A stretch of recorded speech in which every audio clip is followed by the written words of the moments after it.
Hi friends, வணக்கம் and welcome back to my channel Uppu Puli. இன்னைக்கு நம்ம பார்க்க போற ரெசிபி பாத்தீங்கன்னா பொரிச்ச குழம்பு எப்படி வைக்கிறதுன்னு தான் பார்க்க போறோம். இது அப்படியே மட்டன் குழம்பு டேஸ்ட்டுக்கே இருக்கும். வாங்க இந்த பொரிச்ச குழம்பு எப்படி செய்யறதுன்னு பார்க்கலாம். இந்த பொரிச்ச குழம்புக்கு நான் 2 ல இருந்து 3 கப் அளவுக்கு அரிசி கழுவுன இந்த தண்ணியை சேர்த்துருக்கேன். உங்களுக்கு குழம்பு எந்த அளவுக்கு வேணுமோ அந்த அளவுக்கு சேர்த்துக்கலாம் தண்ணி.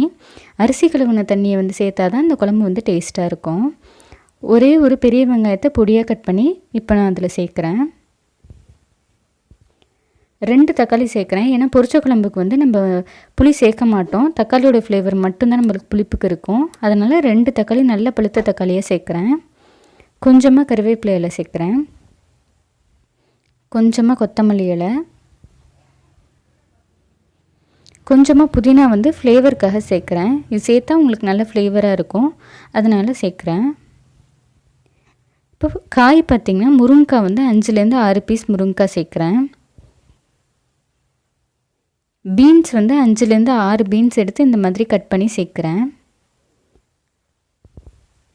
மொச்சக்காய் பார்த்திங்கன்னா ஒரு 1/2 கப் கிட்ட மொச்சக்காய் சேர்க்குறேன். இது பொரிச்ச குழம்புல சேர்க்கும்போது ரொம்ப டேஸ்ட்டாக இருக்கும். பொரிச்ச குழம்புக்கு நீங்கள் கத்திரிக்காய், காலிஃப்ளவர் அது மாதிரி காயெல்லாம் சேர்த்துக்கலாம். இப்போ ஒரு 1/4 ஸ்பூன் அளவுக்கு மஞ்சள்தூள் சேர்க்குறேன். இப்போ பார்த்திங்கன்னா பட்டை கிராம்பு பேஸ்ட்டு சேர்த்துருக்கேன். இஞ்சி பூண்டு பட்டை கிராம்பு 4 சேர்த்து அரைச்ச அந்த பேஸ்ட்டு. இஞ்சி பூண்டு எவ்வளோ எடுக்கிறீங்களோ அதோட பாதி அளவு பட்டை கிராம்பு எடுத்து அரைச்ச அந்த பேஸ்ட்டு சேர்க்குறேன்.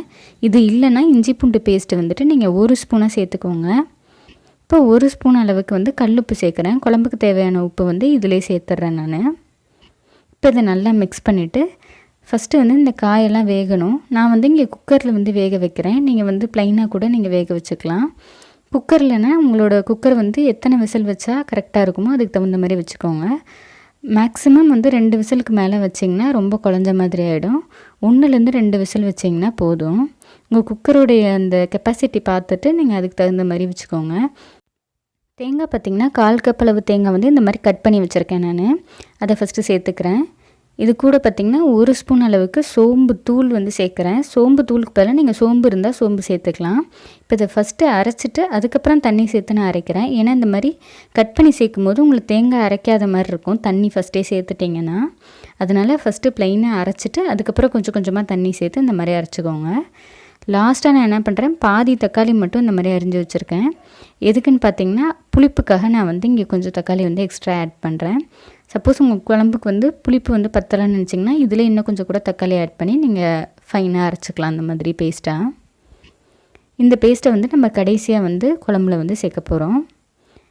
இப்போது குக்கரோட விசில் அடங்கினதுக்கப்புறம் அதை திறந்து இதில் இருக்க அந்த தண்ணியை நீங்கள் சூப் மாதிரி கூட அப்படியே நீங்கள் யூஸ் பண்ணிக்கலாம். குழம்பு நல்லா கொதிக்கணும். நல்லா கொதித்ததுக்கப்புறம் 1 ஸ்பூன் அளவுக்கு மிளகாய் தூள் சேர்க்குறேன் ஃபஸ்ட்டு. அதுக்கப்புறம் 2 ஸ்பூன் அளவுக்கு கொத்தமல்லி தூள் சேர்க்குறேன். இப்போ இது சேர்த்ததுக்கப்புறம் நல்லா கொதித்து இதோட பச்சை வாடையெல்லாம் போகணும். அது வரைக்கும் விட்டுட்டு அதுக்கப்புறம் தான் தேங்காய் பேஸ்ட்டு நம்ம சேர்க்கணும்.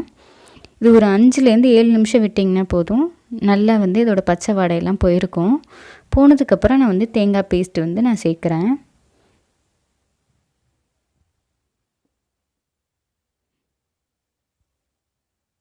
இப்போ இதை நல்லா மிக்ஸ் பண்ணி விட்டுக்கிறேன். அது கூடவே உங்களுக்கு தண்ணி தேவைப்பட்டுச்சுன்னா தண்ணி ஊற்றிக்கலாம். 5லேருந்து 7 நிமிஷம் மீடியம் ஃப்ளேமில் வச்சுருந்திங்கன்னா தேங்காயோட இந்த பச்சை வாடையெல்லாம் போய் உங்களுக்கு குழம்பு சூப்பராக ரெடியாக இருக்கும். இப்போ குழம்பு தாளிக்கிறதுக்கு ஒரு பேனில் 2 ஸ்பூன் அளவுக்கு சமையல் எண்ணெய் சேர்க்குறேன். சமையல் எண்ணெய் நல்லா சூடானதுக்கப்புறம் நான் இங்கே சோம்பு பொடி தான் சேர்க்குறேன். உங்கள்கிட்ட சோம்பு இருந்துச்சுன்னா முழு சோம்பாக சேர்த்துக்கலாம். ஒரு 1/2 ஸ்பூன் அளவுக்கு நான் சேர்க்குறேன். உங்கள்கிட்ட இருந்துச்சுன்னா சோம்பு முழுசாக இருந்துச்சுன்னா அதை சேர்த்துக்கலாம். கருவேப்பிலையை நல்லா இந்த மாதிரி கிள்ளி சேர்க்குறேன். இப்போ இதில் குழம்புல தாளிச்சிட வேண்டியது தான். இது அப்படியே நம்ம மட்டன் குழம்பு டேஸ்ட்டுக்கே இருக்கும். அவ்வளோதான், நம்ம பொரிச்ச குழம்பு சூப்பராக ரெடி ஆகிடுச்சு. இது இட்லி, தோசை, ரைஸ் எல்லாத்துக்குமே சூப்பராக இருக்கும். நீங்களும் இதை ட்ரை பண்ணி பார்த்துட்டு எப்படி இருந்ததுன்னு மறக்காமல் கமெண்ட் பண்ணுங்கள். Meet you all in the next video. Until then bye bye from me. என்னோட சேனல் பிடிச்சிருந்தா மறக்காமல் சப்ஸ்கிரைப் பண்ணிவிட்டு பக்கத்தில் இருக்க பெல் ஐக்கனை கிளிக் பண்ணிக்கோங்க. அப்போ தான் நான் ஒரு வாட்டியும் வீடியோஸ் போட்டேன்னா உங்களுக்கு நோட்டிஃபிகேஷனில் வரும்.